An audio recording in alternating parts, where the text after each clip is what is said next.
respecto a la fila de allá afuera, los que llegan personalmente pueden hacer fila. No puede ser que pongan un lápiz, un papel, una mochila reservando puestos para otros. Eso no es correcto. Sino como la fila de la gasolina, van a empezar a vender puestos, ¿no? Entonces eso no es lo correcto. Lo correcto es que el que llega personalmente hace fila, tiene todo el derecho de entrar. Pero si yo guardo fila para mi amigo que va a llegar a la noche, no es lo correcto. ¿Está claro? ¿Ves? Entonces, si se atrasa, pues llega tarde, tendrá que asumir que ha llegado tarde, no puede ser que llega cómodo, ¿no? Antes que otros que se han preocupado por llegar. Ahora alguien que viene y deja su mochila porque está yendo al baño, está bien, ¿no? Que deje, vaya y vuelva, pero no, estoy reservando fila para mi amigo, para... No, eso no me parece. O sea, no tengo que regular hasta eso yo, pero les recomiendo que no hagan esa situación. ¿De acuerdo? Bien, entonces continuaremos. La anatomía fisiológica de la sinapsis. Hemos quedado por acá, me parece, ¿no? Estábamos hablando de la sinapsis. Hemos visto entonces que la sinapsis no es nada más que el punto de comunicación entre una neurona y otra. Siempre que hay una sinapsis, entonces hay que ir teniendo en cuenta que va a haber una neurona presináptica y una neurona postsináptica. La neurona presináptica va a ser la neurona que está antes de la sinapsis, porque si este es el punto de unión entre dos neuronas, una neurona presináptica es la que está antes y una post es la que está después de la sinapsis. La neurona presináptica transmite la información hacia la neurona postsináptica. Esta información entonces va a ser llevada desde el axón de la neurona, desde el soma de la neurona presináptica a través del axón hasta el soma, hasta la membrana de la neurona postsináptica. Entonces pueden ser de estas características, neurona pre y postsináptica. Vamos a hablar muchísimo de neuronas pre y postsinápticas. Entonces, toda neurona, que es la unidad básica del sistema nervioso central, está compuesta por un soma, por estas extensiones del soma, del cuerpo, que son las dendritas, y por un axón. En el soma, en el cuerpo y en las dendritas, la neurona recibe información de otras, procedentes de otras neuronas. Entonces, fíjense, estas neuronas que estamos viendo aquí son estas estructuras verdes que son axones de otras neuronas que están llegando hacia el soma o a las dendritas para hacer contacto, ¿no? Entonces, aquí hay una sinapsis, aquí hay otra sinapsis, otra sinapsis, otra sinapsis. Vean, entonces en una neurona puede haber de cientos de sinapsis hasta miles de sinapsis. De hecho, una neurona podría entrar en contacto con otras hasta 200.000 neuronas diferentes por estas sinapsis. Esta neurona va a recibir información de todas estas y va a enviar la información a través del axón. Siempre entonces la información que fluye por una neurona fluye en un sentido anterógrado, es decir, desde el soma hacia el axón. Entonces aquí, si vemos, desde el soma hacia el axón. Y esta información va a pasar de la neurona presináptica a la postsináptica. No va a haber una información que venga de la neurona postsináptica. Perdón, esto no hablé mejor. No va a haber una información que venga por aquí. ¿Sí?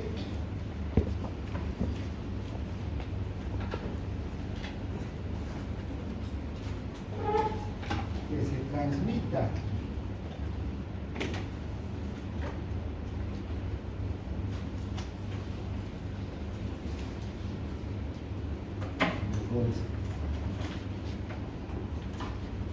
Entonces no va a haber una información que esta neurona transmita a esta otra, excepto en unos circuitos que se llaman reverberantes, que podría ser que esta neurona vuelva a excitar a esta otra. ¿Sí? Podría ocurrir, pero con un axón que va a enviar esta neurona a esta otra para reexcitar. Bien, eso lo vamos a ver como una situación específica de unos circuitos reverberantes oscilatorios. Entonces, con esas características vamos ya a hablar de la sinapsis. Hemos visto que en toda sinapsis hay un terminal axónico. Este terminal se va a llamar terminal presináptico, terminal del axón de la neurona presináptica, se va a llamar botón terminal, pie terminal, botón sináptico, tiene varios nombres, pero nosotros lo vamos a conocer mejor como axón terminal, ¿sí? O terminal presináptico, porque está delante de la sinapsis. ¿Sí? Además del terminal presináptico, tenemos la neurona postsináptica que tiene que cruzar la membrana. Entonces, la sinapsis se va a dar entre el terminal presináptico y la membrana de la neurona postsináptica, que puede estar en el soma o en la dendrita. Ahora, si analizamos este terminal presináptico, vean que este terminal presináptico no llega a tocar directamente con la neurona postsináptica. Hay un espacio, ¿no?, de unos 200 a 300 angstroms por el que circula el líquido extracelular. Aquí circula el líquido extracelular con todas sus características, ¿no?, con sus concentraciones de iones, de solutos que ya conocemos. Ahora, dentro del terminal presináptico podemos observar vesículas. Estas esferas que están aquí son vesículas cargadas de unas sustancias químicas, ¿no?, que son los neurotransmisores. Estas sustancias químicas son las que se van a segregar, se van a liberar en el espacio sináptico, en el líquido extracelular que está en el espacio sináptico, para que lleguen hasta la neurona postsináptica. En la neurona postsináptica hay proteínas que son receptores específicos para estos neurotransmisores. Entonces, si esta neurona tiene como neuroreceptor a la adrenalina, entonces estas proteínas serán específicas para la adrenalina. ¿Sí? Bien, ahora, estas sustancias neurotransmisoras, ¿qué es lo que van a producir en la neurona postsináptica? Algún tipo de estímulo. Este estímulo puede ser excitar a la neurona postsináptica, es decir, pasarle el potencial de acción y que este potencial de acción continúe con la neurona postsináptica, o también estas neuronas, ¿verdad?, va a llegar por aquí un potencial de acción, se va a liberar el neurotransmisor, y este neurotransmisor puede ser un neurotransmisor inhibidor. En vez de que se despolarice la neurona, se va a hiperpolarizar, se va a volver más negativa por ahí, y ahí va a quedar detenido el impulso nervioso. ¿Sí? Entonces, no siempre estos neurotransmisores que se van a liberar, estas sustancias que están en las vesículas, pues son excitadores, algunos pueden ser inhibidores. Luego, otra cosa que observamos en el terminal son las mitocondrias, ¿no? Estas mitocondrias son esenciales para la producción de ATP, y aquí el ATP es de suma importancia. Se utiliza muchísimo ATP en la construcción del neurotransmisor, porque los neurotransmisores se sintetizan a partir de sustancias muy simples y que necesitan enzimas, y estas enzimas generalmente cuando actúan necesitan energía para también producir las reacciones químicas que van a intervenir en la síntesis del neurotransmisor. Se necesita energía, ¿para qué? Para que se produzca la despolarización y luego que se dé todo el potencial de acción que llega hasta el terminal sináptico. Entonces, aquí el ATP es una molécula que se invierte en gran cantidad. Las neuronas son las células que mayor energía utilizan, ¿sí? Entonces, por eso hay muchísimas mitocondrias, ¿no? Bien, entonces son características del terminal presináptico. Luego, ¿cómo se va a propagar el potencial de acción desde el terminal presináptico hacia la neurona postsináptica? Si por aquí llega un potencial de acción, se despolariza este terminal presináptico. Esta despolarización tiene por objeto abrir canales de calcio.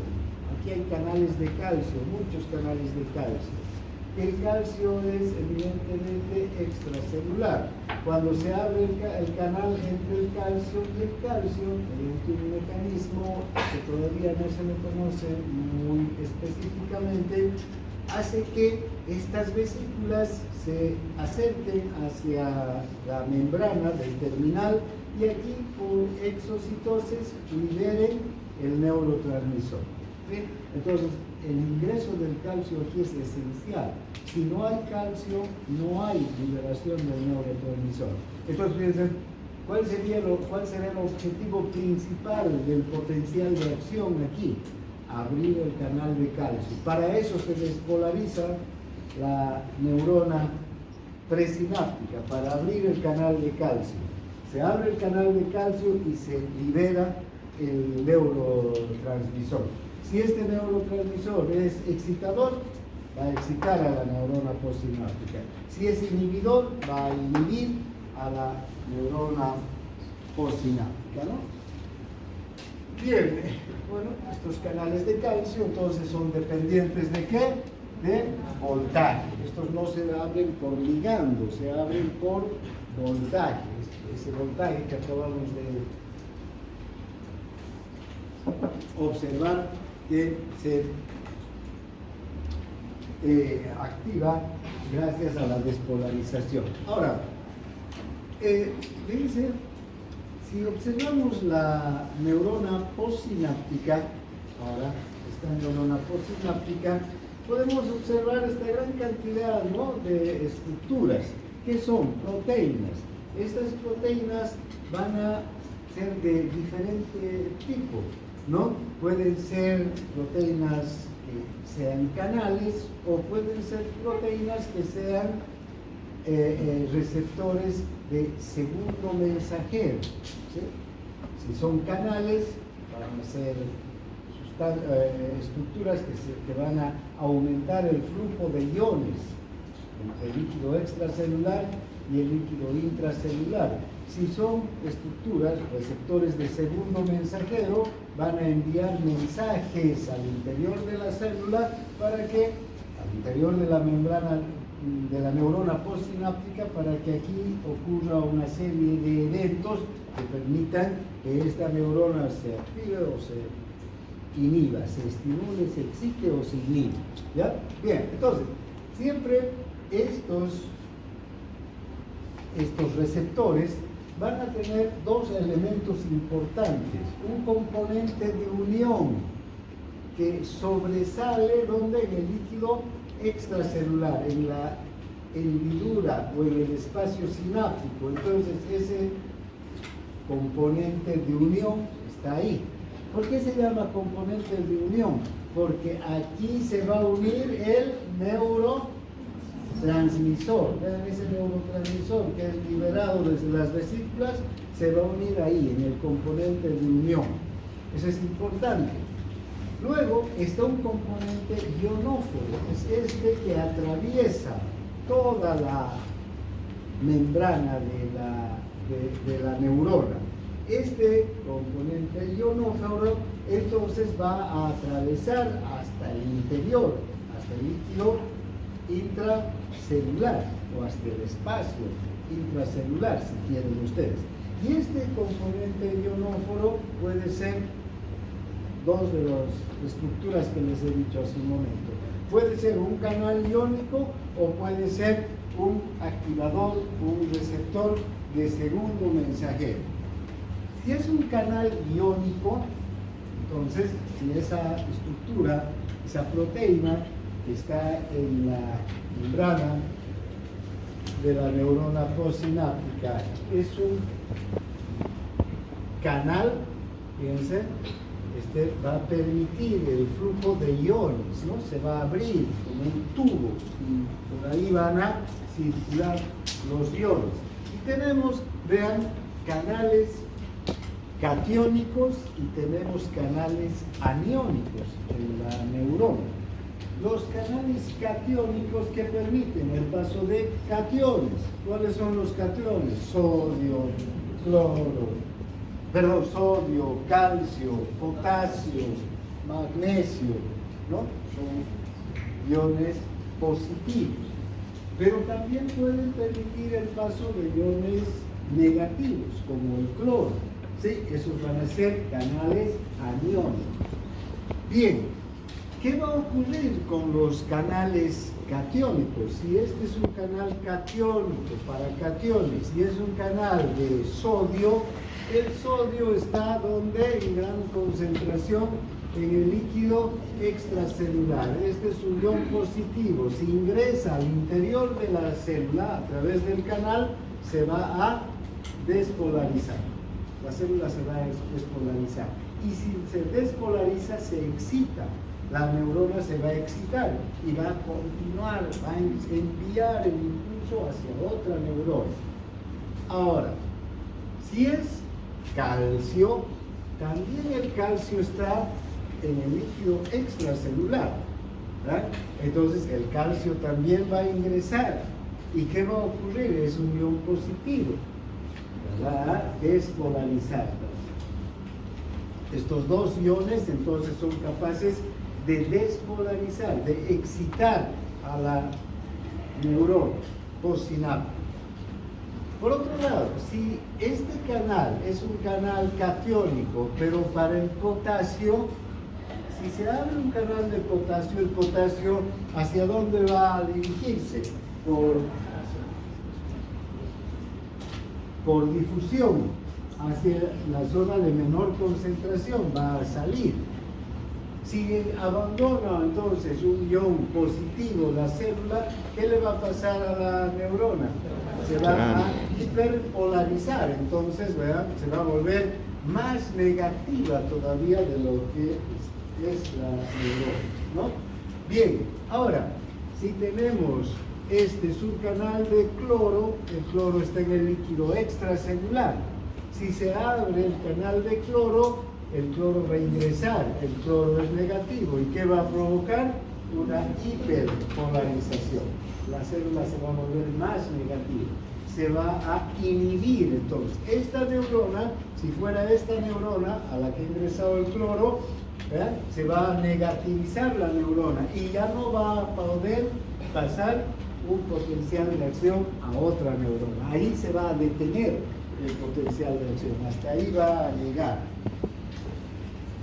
Entonces, vean, son los tipos de canales iónicos que tenemos, ¿no? Hay también activadores de segundo mensajero. Vamos a ver que muchas neuronas no van a funcionar, neuronas postsinápticas, no van a funcionar, va a ser un canal o un neurotransmisor, más bien, no siempre va a haber un canal. Puede activar uno de estos receptores de segundo mensajero. Estos receptores de segundo mensajero, como los de la adenatoxiclasa, tienen aquí a la proteína G en el interior. Este es el receptor. En el receptor, el componente de unión está en el líquido extracelular. En este componente de unión es donde se une la sustancia neurotransmisora. Una vez que se une, hay una formación, digamos, de enlaces químicos que hacen que esta proteína cambie de configuración. Pero el cambio de configuración de esta proteína no va a hacer que el neurotransmisor entre. El neurotransmisor va a seguir afuera. Esta va a ocurrir aquí una activación, va a cambiar de configuración. Y el cambio de configuración de esta proteína va a hacer que esta otra, la proteína G, que tiene 3 subunidades, alfa, beta y gamma, esta proteína libere a la subunidad alfa. Esta subunidad alfa se va a liberar. Mientras no hay el neuroreceptor o el neurotransmisor, no está el neurotransmisor unido al receptor, la fracción alfa forma parte de toda la proteína G. Cuando se une el neurotransmisor al receptor, aquí se libera la subunidad alfa y fíjense, esta se dirige al interior de las células. Esta actúa como un segundo mensajero, ¿no? Está llevando el mensaje que ha traído el neurotransmisor. Lleva el mensaje.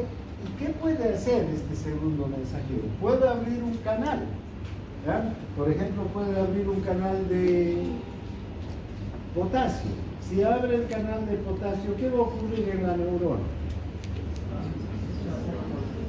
Se va a despolarizar, hiperpolarizar. Ahora vean, ¿qué diferencia habrá entre la hiperpolarización o la apertura de un canal de potasio a través de un segundo mensajero que la apertura de un canal de potasio a través de un canal iónico nomás?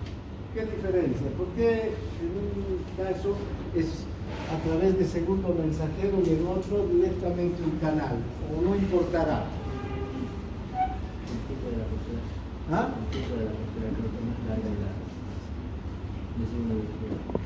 Correcto. Aquí, fíjense, como este es un mecanismo más complejo, este canal va a estar abierto más tiempo que ese otro canal. Estos canales, ¿cuánto tiempo permanecen abiertos entre que se despolarizan, depolarizan y se hiperpolarizan? Milisegundos. Aquí estos pueden tener más tiempo, ¿no? En vez de ser 1, 2, 3 milisegundos, pueden llegar a 200 milisegundos, pueden llegar a un segundo, ¿no? De permanecer abiertos los canales. Entonces, la inhibición de la neurona es mayor. Por eso hay estas variantes. También podrían abrir un canal de calcio, que también va a tener una duración más larga en la despolarización, porque el calcio va a ingresar, en este caso, al interior, ¿no? Eso puede ser un segundo mensajero, abrir un canal y que la despolarización sea, o el estímulo, ya sea despolarización o hiperpolarización, sea más sostenido, más largo. Pero el segundo mensajero también puede activar enzimas, estas enzimas de membrana. Hay varias enzimas de membrana, la guanilil ciclasa, la adenil ciclasa, ¿qué es lo que hacen estas enzimas? Cuando llega el segundo mensajero, estas enzimas activan su actividad ATPasa. ¿Esto qué quiere decir? Que son capaces de desdoblar el ATP y convertirlo en AMP cíclico. ¿Ya? Liberan AMP, entonces, porque un ATP, ¿por qué está compuesto? Por 3 AMPs, ¿verdad? Entonces, esta adenil ciclasa puede convertir el ATP en AMP, liberar los AMPs que están en un ATP, y estos ATPs, estos AMPs cíclicos son capaces de unirse a otras estructuras dentro de la neurona y provocar también una serie de funciones que pueden excitar o pueden inhibir también a la neurona. En especial cuando aumenta la concentración de AMP cíclico, pueden activarse muchas funciones intracelulares, enzimas, etc. Pero no solamente actúan, no solamente tienen una actividad adenil ciclasa, sino guanilil ciclasa también. Y pueden hacer lo mismo con el GTP, que es otra molécula de alta energía, y convertir el GTP en GMP cíclico.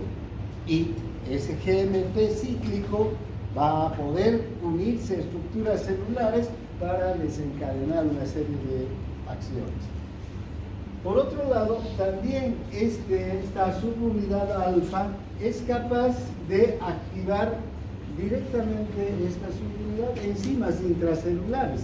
Muchas enzimas, ¿no? Hidrolasas, peroxidasa, hidrolasas en especial, que están dentro de la célula y que van a desencadenar también una serie de reacciones. Y finalmente, el segundo mensajero puede ir hasta el núcleo, unirse al ADN e iniciar la transcripción génica, es decir, sintetizar una serie de proteínas que necesite la célula para sus actividades. Fíjense entonces qué compleja que es esta actividad del segundo mensajero. Generalmente, cuando las células actúan a través del segundo mensajero, sus efectos son a más largo plazo, ¿sí?, que cuando actúan a través de canales. Los canales hacen que el cambio de la actividad de la célula sea en milisegundos. En cambio, a través de segundos mensajeros duran más tiempo, ¿no?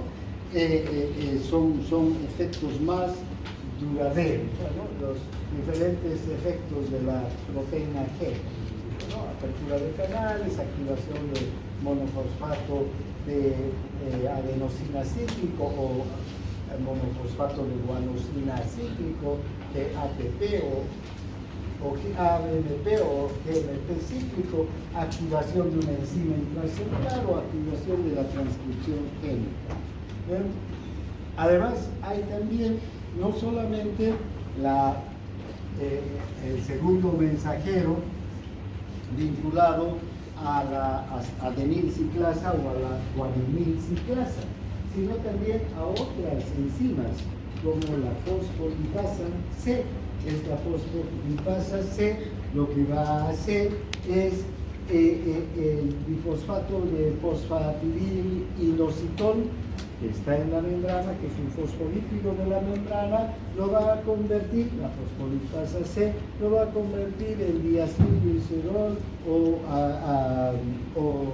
trifosfato de inositol, dos segundos mensajeros, diacilglicerol o trifosfato de inositol, son dos segundos mensajeros que también pueden hacer lo mismo que el AMP cíclico, que aumenta o disminuye. Bien, ahora, nosotros en nuestro organismo tenemos dos tipos, digamos, neurotransmisores. Hay muchos neurotransmisores, pero están agrupados en dos tipos de neurotransmisores. Unos que son transmisores de acción rápida y de molécula pequeña, y otros que los conocemos como neuropéptidos son transmisores de acción lenta y de molécula grande, ¿sí? Estos transmisores de acción rápida y molécula pequeña son neurotransmisores que se sintetizan en el axón terminal, ¿sí? Directamente es aquí donde se sintetiza. Ya hemos visto la acetilcolina, por ejemplo, ¿no es verdad? Colina más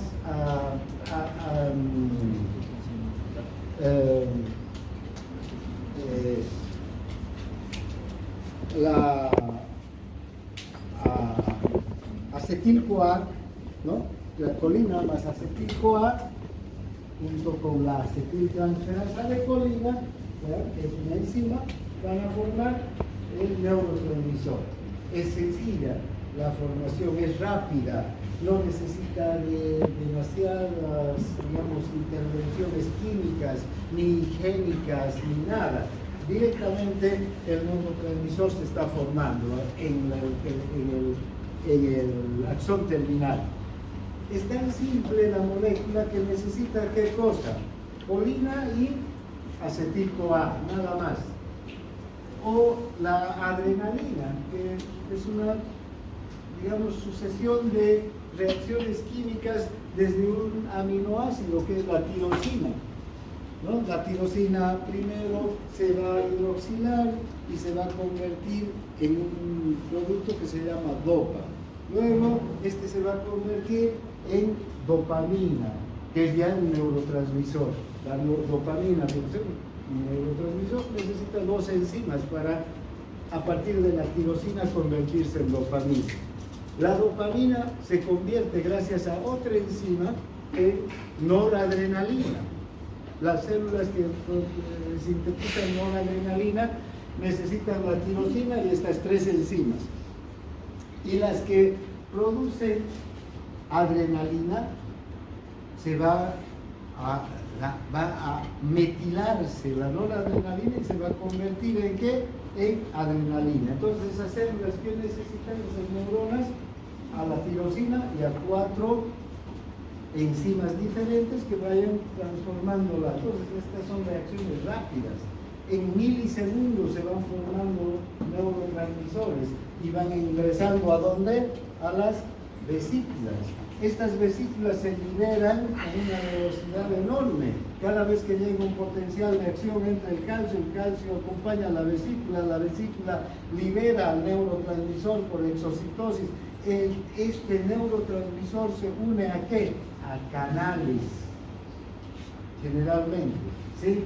A proteínas que son canales iónicos. El canal se abre en milisegundos, el ion entra, despolariza o hiperpolariza la otra neurona e inmediatamente hay una enzima como la acetilcolinesterasa, ¿recuerdan? Que va a terminar la vida de la acetilcolina. Fíjense, todo este proceso puede durar segundos. Esos son los transmisores de acción rápida y molécula pequeña. Entonces, en un milisegundo, en 2 milisegundos, la neurona transmite la información de una a otra y de ahí al otro, el próximo milisegundo está en una tercera neurona. Entonces, la información viaja a gran velocidad gracias a estos neurotransmisores de molécula pequeña y acción rápida. En cambio, los neuropéptidos, ¿qué dice aquí? Péptidos. ¿Qué es un péptido? Grande, una proteína. ¿Y cómo se sintetizan los péptidos? ¿Recuerdan?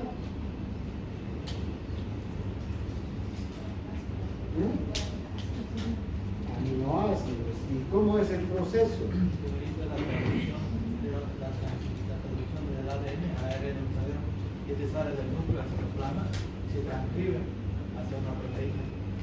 con la ayuda del ARN de transferencia, los ribosomas, estos ayudan a sintetizar esa proteína. Muy bien. Luego, Luego esa proteína pasa a formar parte ya sea de la estructura de la membrana.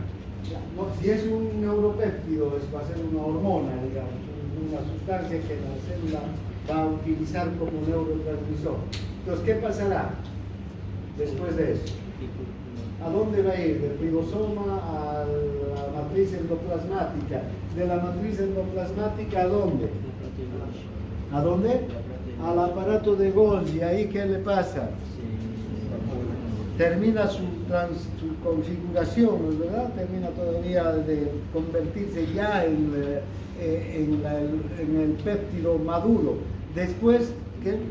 Los va a ser empaquetados, ¿no? De ahí tiene que ir hasta ¿hasta dónde irá para ser liberado?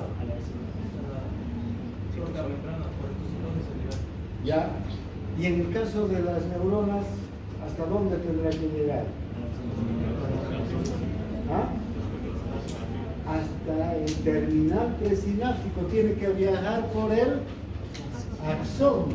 Fíjense, ese neuropéptido, esa vesícula de Golgi va a ir desde el soma cargada hasta el axón. Entonces, fíjense, esta es una proteína, es una estructura grande, una unión de muchos aminoácidos. Aquí, ¿cuántos aminoácidos? Un aminoácido que se transforma en otra sustancia, ¿no? Aquí son moléculas muy grandes. Entonces, en su síntesis tardan mucho, por eso también se llaman moléculas neuropéptidos de molécula grande y de acción lenta, digamos, no son de acción rápida. Van a tardar, pero no solamente van a tardar por todo este mecanismo de síntesis y liberación del neurotransmisor, sino que todos estos neuropéptidos van a ir hacia la neurona postsináptica y en la neurona postsináptica ya no van a abrir un canal iónico, sino que van a hacer, generalmente van a activar mecanismos de segundo mensajero. Y acabamos de ver, ¿no? El segundo mensajero no es como abrir un canal. Aquí se une el neurotransmisor y se abre el canal en un milisegundo. Y al próximo milisegundo pasa el ion y en el siguiente ya se cerró el canal. ¿Ven? La velocidad. En este caso van a abrir, ¿qué cosa? ¿Qué van a activar? Segundos mensajeros. Todo este proceso, que la proteína que se libera, la subunidad alfa, la subunidad alfa va al sitio donde va a actuar y todavía tiene que producirse algún efecto en el sitio donde va a actuar. Entonces todo eso involucra segundos, en algunos casos minutos. Entonces la acción de estos neuropéptidos es un plazo más largo, no es tan inmediata como la de los neurotransmisores de molécula pequeña. ¿Sí será desubicado?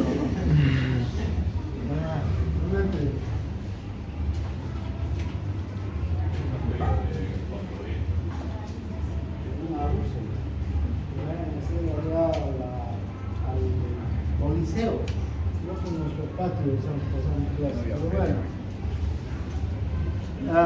Y nos prepararemos porque vienen las campañas políticas. Aquí van a estar los mariachis, las bandas.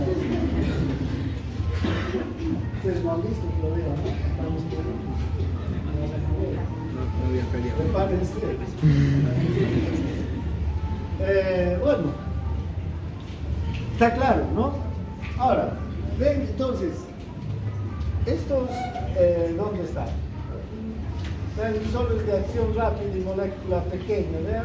Se sintetizan en el citoplasma del terminal presináptico.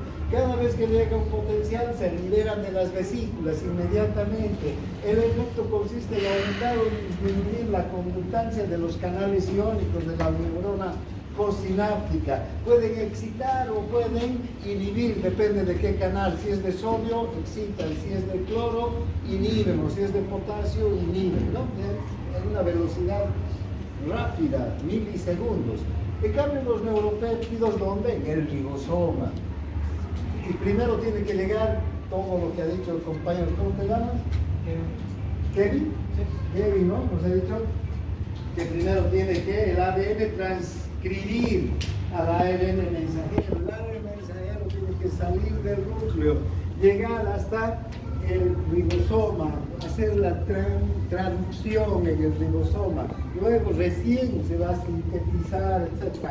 Y luego va a ir al retículo endoplásmico, al aparato de Golgi, y estas vesículas recién van a ser transportadas hacia el axón y allí van a ser liberados. ¿A dónde? Generalmente hacia segundos mensajeros. Entonces, por eso se llaman de acción lenta estos neuropéptidos. ¿Cuáles son los transmisores de acción rápida y molécula pequeña? Tenemos los de clase A, la acetilcolina, que ya la hemos visto, ¿no? En el músculo esquelético, la vamos a ver en el sistema nervioso autónomo, en el parasimpático, en el propio simpático, pero en la neurona presináptica del simpático, no en la postsináptica. Vamos a verlo en el cerebro. Vamos a ver, cuando hablo del sistema autónomo, en todo el organismo, donde llega el vago, ¿no? Y en el cerebro hay mucha acetilcolina que excita, que estimula las neuronas. Por ejemplo, en este momento, si están atentos, están despiertos, la acetilcolina está actuando a gran intensidad en nuestros cerebros, ¿no? Mantienen una mente. ¿Qué hace la acetilcolina en el cerebro? Mantiene una mente despierta. ¿Sabes? Entonces, acetilcolina por todo nuestro organismo. Esta, clase 1, no solamente entonces en el músculo esquelético. Luego están las clases aminas, la noradrenalina, la adrenalina y la dopamina. Fíjense, estas tres forman un grupo especial que se llaman las catecolaminas, porque tienen un grupo catecol desde el punto de vista químico y una amina, ¿sí? Estas tres se forman desde el aminoácido tirosina, ¿sí? El mismo, digamos, una misma vía metabólica de formación. Las neuronas que producen adrenalina, por ejemplo, tienen 4 enzimas que van a ir desde el aminoácido tirosina transformándolo hasta la adrenalina. Los que tienen noradrenalina, 3 enzimas, ¿no? Que vienen desde el aminoácido tirosina transformándolo. Y los que producen dopamina, solamente las enzimas que transforman la tirosina en dopa y la dopa en dopamina. Entonces, son estructuras muy simples, ¿no? Estas, en especial estas dos, forman parte del sistema simpático, ¿sí? Pero no solamente del sistema simpático, noradrenalina y adrenalina también hay en el cerebro, ya no es parte del sistema simpático, ¿sí? Actúan como también neurotransmisores excitadores en las neuronas del cerebro. La dopamina es un neuromodulador, tiene varias funciones. En algunos casos es inhibidor, en otros casos es excitador.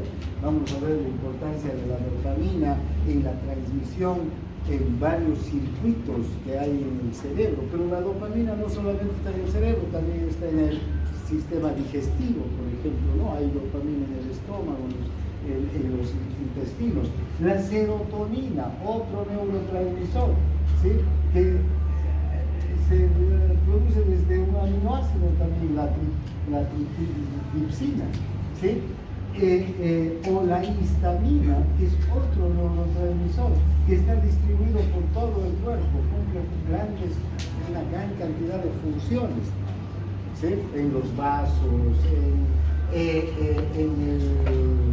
en el sistema nervioso, también mantiene una mente despierta, la histamina, ¿no? La serotonina es más bien más depresor cuando hay exagerada producción de de serotonina puede conducir a una depresión, ¿no? Generalmente la depresión, esta patología, está vinculada a una mayor cantidad de producción de serotonina, que reprimen las células nerviosas. Tenemos entonces estos neurotransmisores clase aminas. Luego tenemos los aminoácidos, directamente aminoácidos, levemente modificados, como el ácido gamma aminobutírico, como la glicina, el glutamato y el aspartato, son neurotransmisores potentes. El ácido gamma aminobutírico o GABA es el neurotransmisor inhibidor tal vez más importante de las neuronas del cerebro. La glicina también es un neurotransmisor inhibidor. El glutamato es un neurotransmisor eminentemente excitador. Y el aspartato también es excitador. Entonces, todos estos, vamos a hablar de estos neurotransmisores y van a hablar de estos neurotransmisores toda su vida. En farmacología van a hablar de todos estos, porque hay fármacos que inhiben, hay otros que estimulan la producción de estos neurotransmisores, ¿no? Entonces, si no los conocen, están perdidos en la vida de los médicos. Y finalmente está la clase 4, el óxido nítrico. Este óxido nítrico, ¿dónde se produce? En el endotelio. ¿Sí? Las células endoteliales producen mucho óxido nítrico y tiene una función es la de la vasodilatación, ¿no? Bien.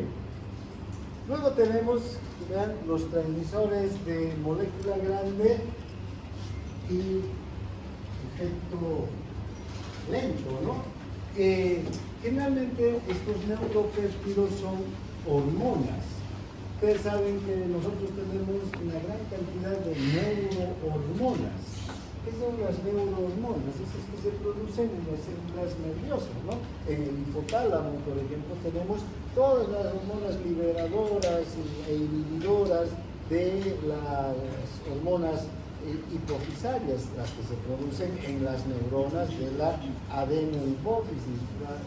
Además, también en el hipotálamo tenemos las hormonas que se liberan en la neurohipófisis. O sea, son hormonas que se producen en las células nerviosas del hipotálamo. Luego tenemos los péptidos hipofisarios. ¿Estos cuáles son? Estos se producen en la hipófisis o pituitaria, ¿no? La hormona del crecimiento, la hormona estimuladora de la tiroides, la hormona estimuladora de la glándula suprarrenal para la producción de corticoides, ¿no? La estimuladora de los folículos para la producción de estrógenos o de testosterona. Todas esas se producen ¿en dónde? En la hipófisis. Luego tenemos otras hormonas, ¿no? Como la leucina, la encefalina, la metionina, la sustancia P, que se producen en diversas células cerebrales y en otras células también del organismo. La leucina, la encefalina, son opioides que están distribuidos por el cerebro, por la médula espinal, ¿sí? También a nivel de las neuronas que inervan el tracto digestivo, el tracto urinario. Por ejemplo, muchas de estas estructuras son bloqueadas por los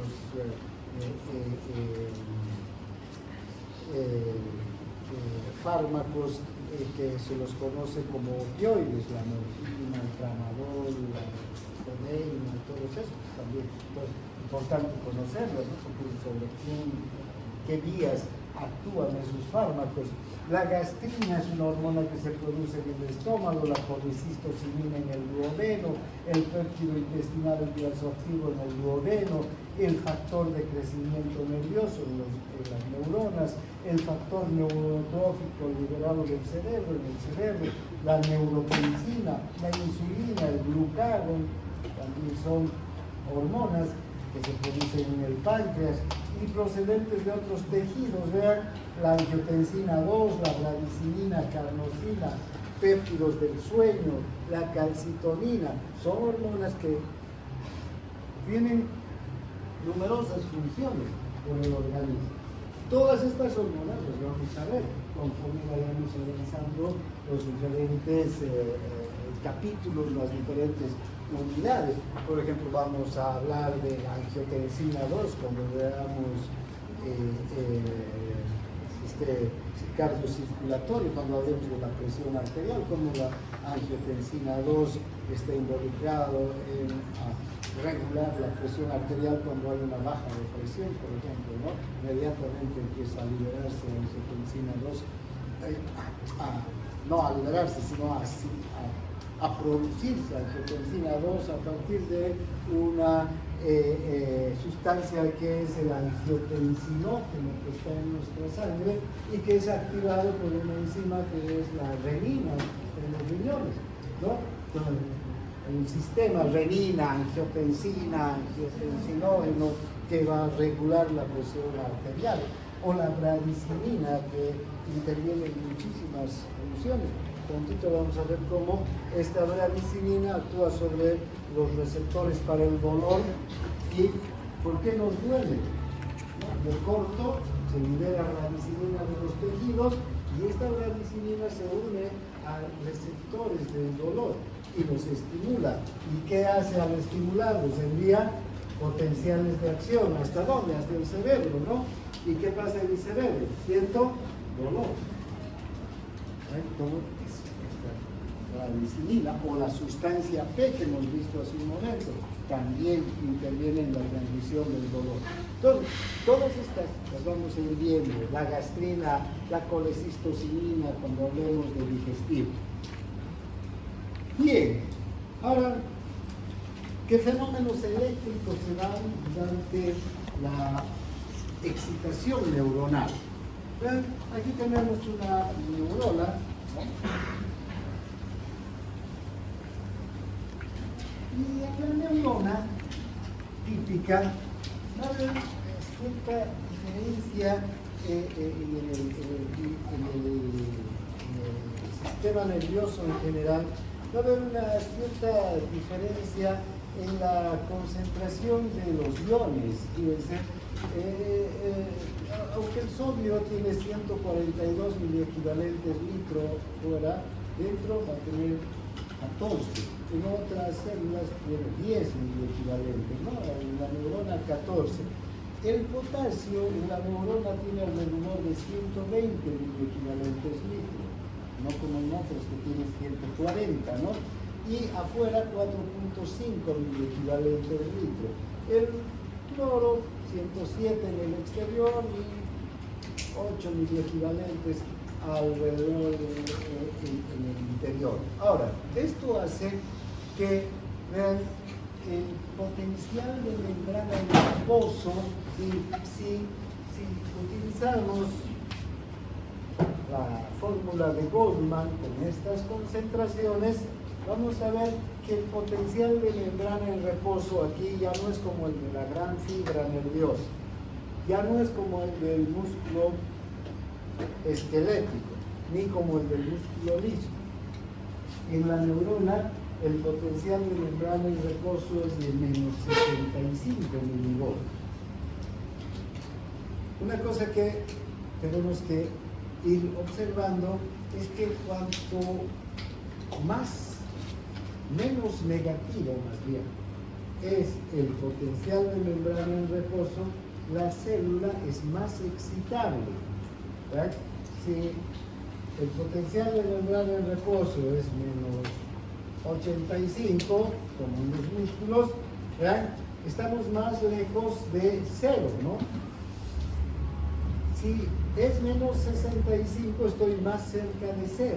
Entonces es más fácil que la neurona se despolarice que se despolarice el músculo. ¿Sí? Entonces, estas neuronas son muy excitadas. Realmente pueden llegar a su umbral más fácilmente que lo que llega el músculo. Llegan al umbral de despolarización porque el recorrido en cuanto al ingreso de iones es menor, entonces se despolarizan con mayor rapidez, son más excitados. Bien, entonces, ¿bien? El origen del potencial de membrana en reposo está en esta distribución de los iones en la neurona. Por eso que tiene un potencial de membrana en reposo menos negativo, ¿no?, que otras células. ¿Quién tiene un potencial de membrana en reposo menos negativo que la neurona? Es el nódulo sinusal, que es la célula más excitada. Después viene la neurona. ¿Sí? Bien, entonces, ahora,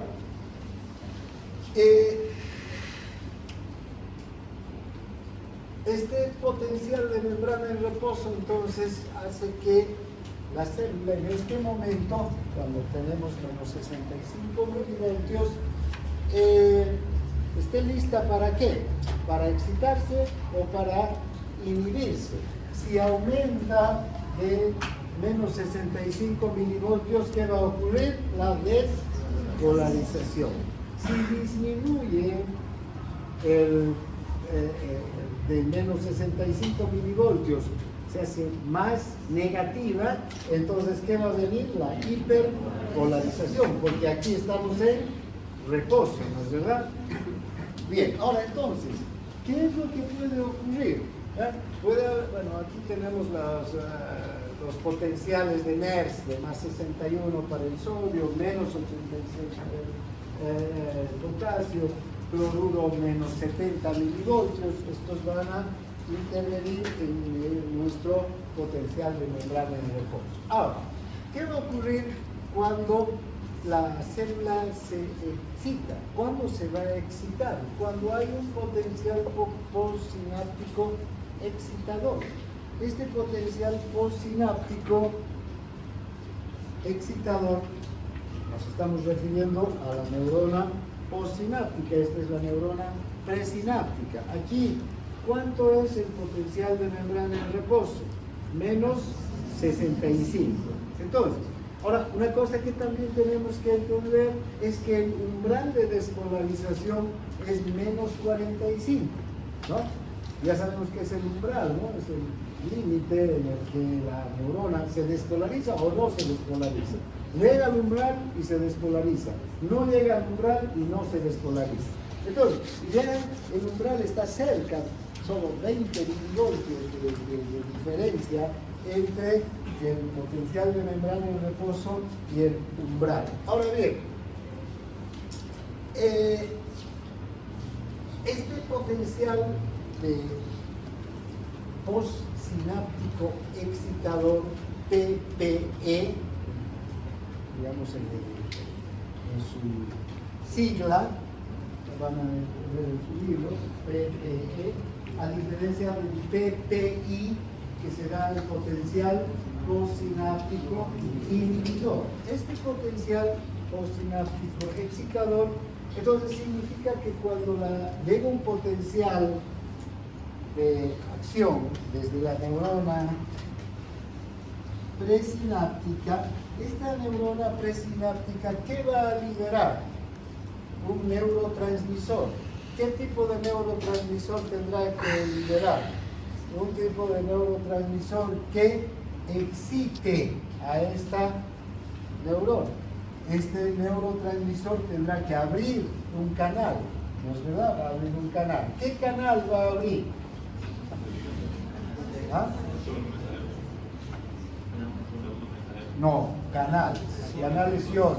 ¿Qué canales tendrá que abrir? Sodio. Catiónicos. ¿De qué? De sodio. ¿O de qué también? De calcio. Entonces, fíjense, cuando estamos hablando del potencial de membrana o el potencial postsináptico excitador, nos referimos a un potencial que es producido por la apertura de canales de calcio o de sodio. Estos dos canales, cualquiera de estos se va a abrir y va a ingresar y va a despolarizar a la célula. ¿Y qué va a ocurrir? ¿Vean? Si el potencial de membrana en reposo es menos 65 milivoltios, cuando se abre uno de estos canales va a ingresar el sodio o el calcio y va a llegar ¿hasta dónde? A menos 45 milivoltios. ¿Qué es esto? El umbral. Una vez que llega al umbral, la célula se despolariza y se transmite el impulso. Después vamos a ver que en la célula, en la neurona, puede ocurrir que la neurona no llegue a los menos 45 milivoltios, ¿sí? Que llegue a menos 55 milivoltios, ¿verdad? Eso no quiere decir que este va a ser un potencial fallido, porque la neurona es capaz de almacenar energía. Una neurona, por ejemplo, esta es una neurona que va a transmitir un potencial de acción, está ahí en reposo, y tiene muchas otras neuronas que están haciendo sinapsis. ¿Cuántos milivoltios necesitamos para llegar al potencial postsináptico excitador, al umbral? 20 milivoltios, ¿no es verdad? Pero esta neurona puede transmitir 5 milivoltios. Si estoy en menos 65, ¿cuánto va a llegar? A menos 60. Ahí se va a quedar la célula. Va a estar con menos 60 milivoltios. Este otro puede transmitir otros 5. Este otro puede transmitir otros 5 y este otros 5, viniendo de diferentes lugares. 5 hasta menos 45 y recién se va a despolarizar. Otra forma también es que una neurona, esta tenga 5 milivoltios y otra sea capaz de transmitir un estímulo de 15 milivoltios. Sumamos 5 más 15, ¿cuánto va a ser? 20. Y entonces va a llegar al umbral y se va a despolarizar. Entonces, las neuronas son capaces entonces de acumular esta energía, ¿sí? Bien, entonces, cuando estamos hablando de que hay un potencial postsináptico excitador, entonces esta excitación tiene que venir de la neurona presináptica, abrir canales de calcio, de sodio, y que el potencial alcance el umbral. Una vez que alcance el umbral de excitación, se va a excitar. Bien. Ahora, también puede haber un potencial postsináptico inhibidor, lo que les decía hace un momento. Este potencial postsináptico inhibidor va a ocurrir cuando nuestra neurona, que está en menos 65 milivoltios, se vuelve más negativa. ¿Cuándo se va a volver más negativa la neurona? Cuando se abra un canal de cloro y el cloro ingrese, o cuando se abra un canal de potasio y el potasio salga. Son las dos situaciones en las que la neurona se puede volver más negativa. Entonces, aquí se va a liberar un neurotransmisor que abra un canal de sodio, de cloro o de potasio. Se va a volver más negativa. Y vean cómo de menos 65 la neurona va a disminuir su voltaje, va a bajar, se va a hacer más negativa todavía. Entonces, vean cómo las neuronas funcionan. Si tengo esta neurona que está descargando 5 milivoltios y esta otra neurona que otros 5 y esta otra otros 5, ¿no? Tengo ¿cuántos? 15, todavía no he llegado al umbral, pero puede haber otra que está enviando un potencial inhibidor que va a hacer que más bien, ¿qué ocurra? Disminuye el voltaje. Entonces esta va a pasar menos 5. ¿En cuánto va a quedar el voltaje en el assembly? En 10, ¿no? Está con 10 en ese momento. Está con un voltaje acumulado, pero está con 10. Ya más lejos de quién? Del umbral. Hace un momento, antes de que este intervenga, con su potencial cosináptico inhibidor, estas neuronas lo tenían en 15, muy cerca del umbral, pero al actuar esta otra, ha disminuido el umbral. Y si hay más neuronas inhibidoras, ¿no?, que produzcan un voltaje juntas de menos 20, ¿dónde va a estar nuestra neurona entonces?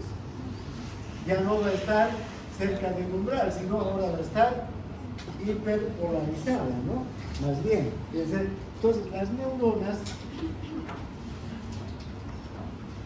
milisegundo a milisegundo, están cambiando de carga eléctrica. En un momento están excitadas, en el milisegundo posterior están inhibidas y luego otra vez excitadas e inhibidas, y así. Eso garantiza la estabilidad del sistema nervioso, este mecanismo de excitación-inhibición, excitación-inhibición, porque si o estarían excitadas o inhibidas, estaríamos así en un estado de exaltación permanente o de coma, ¿no? Entonces, no es así. Vean, en el transcurso de nuestra vida, cada actividad que hacemos, hay un equilibrio neuronal. Y ese equilibrio neuronal se debe precisamente a este principio de excitación e inhibición de nuestras neuronas. Poco a poco vamos viendo, conforme vayamos avanzando, cómo este mecanismo de excitación e inhibición permite que desarrollemos actividades motoras, sensitivas, intelectuales, de la manera más equilibrada, ¿no? Y no donde predomine la excitación o predomine la inhibición. Bien, ¿está claro? ¿Sí? Bueno, entonces ya sabemos lo que es un potencial cosináptico inhibidor. Ahora, también algunas neuronas pueden tener una inhibición presináptica. Ya no estamos hablando de una inhibición postsináptica. Ya no es la neurona postsináptica la que inhibe, sino es la neurona presináptica. Muchas neuronas pueden tener en los terminales presinápticos receptores de GABA, del ácido gamma aminobutírico, que es un neurotransmisor inhibidor. Entonces, ¿qué va a ocurrir? Vean, este neurotransmisor inhibidor está vinculado a canales de cloro. El GABA actúa solo sobre canales de cloro. Los receptores del GABA son canales de cloro. ¿Qué pasa si se libera GABA? ¿Qué va a ocurrir con este canal? Se va a abrir. ¿Y qué va a hacer? Va a entrar el cloro. Y si entra el cloro, ¿qué va a ocurrir en el terminal presináptico? Se va a inhibir.